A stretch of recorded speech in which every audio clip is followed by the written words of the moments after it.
Buenos días, doctor Erwin Sánchez. Yo soy Evelyn Sánchez y hoy le voy a hablar sobre la curva de disociación de la hemoglobina.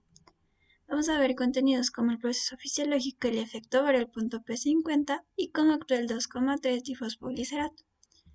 En cuanto al proceso fisiológico, tenemos que mencionar que la curva de disociación de la hemoglobina es una convergencia de puntos entre el eje X, que va a medir la presión parcial de oxígeno y se mide en milímetros de mercurio, y el eje Y, que va a estar mediado por la saturación de oxígeno y se mide en porcentaje. La hemoglobina es una proteína formada por varios monómeros. También va a estar constituida por dos cadenas alfa y dos cadenas beta.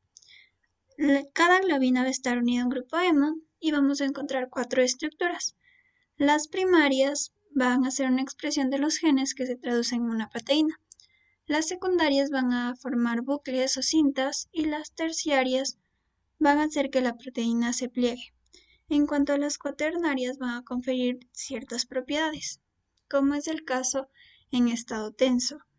Es cuando está totalmente desoxigenada, no va a haber ningún oxígeno unido al grupo hemo, y cambios grandes en la presión parcial de oxígeno van a producir cambios mínimos en la saturación de oxígeno. En la parte inicial de la curva, la hemoglobina se va a resistir a la saturación. En cuanto a la relajación, se va a saturar con oxígeno y la curva va a crecer.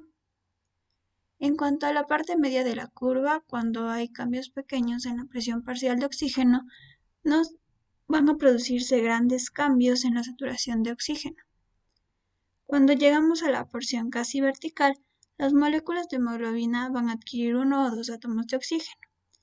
Aquí, cuando hay cambios pequeños en la presión parcial de oxígeno, se van a provocar grandes cambios en la saturación de oxígeno. En cuanto a la porción horizontal, que tiene forma de meseta, y gran parte de los grupos de hemo ya se han saturado. Entonces, el incremento de la presión parcial de oxígeno no va a incrementar la saturación de oxígeno. En cuanto al efecto Bohr, va a ocurrir en los capilares tisulares debido al aumento de la concentración de dióxido de carbono, que va a permitir que se libere protones que después se unirán a la globina y van a liberar oxígeno. En cuanto a la saturación de la sangre venosa mezclada, va a ser de 40 milímetros de mercurio con 75% de saturación. En cuanto a la saturación de sangre arterial, se va a dar con 100 milímetros de mercurio y 97% de saturación.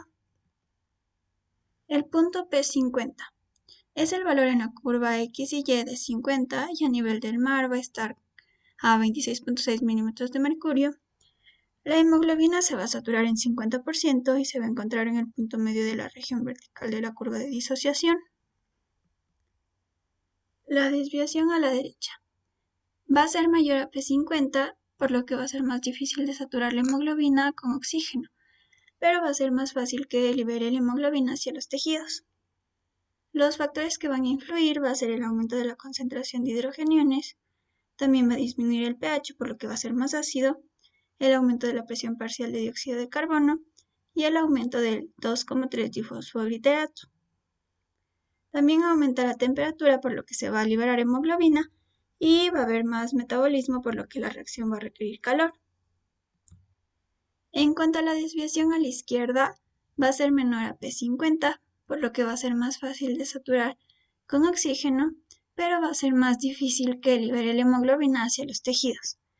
Los factores que influyen va a ser la disminución de la concentración de hidrogeniones, el aumento del pH, la disminución de la presión parcial de dióxido de carbono, la disminución del 2,3-difosfoglicerato y la disminución de la temperatura que va a liberar hemoglobina, y va a haber menos metabolismo porque hay una reacción exotérmica.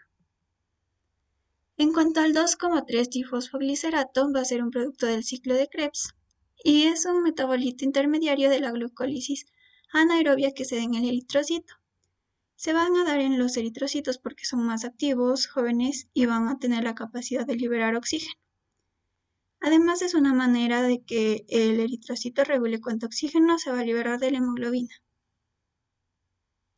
Gracias.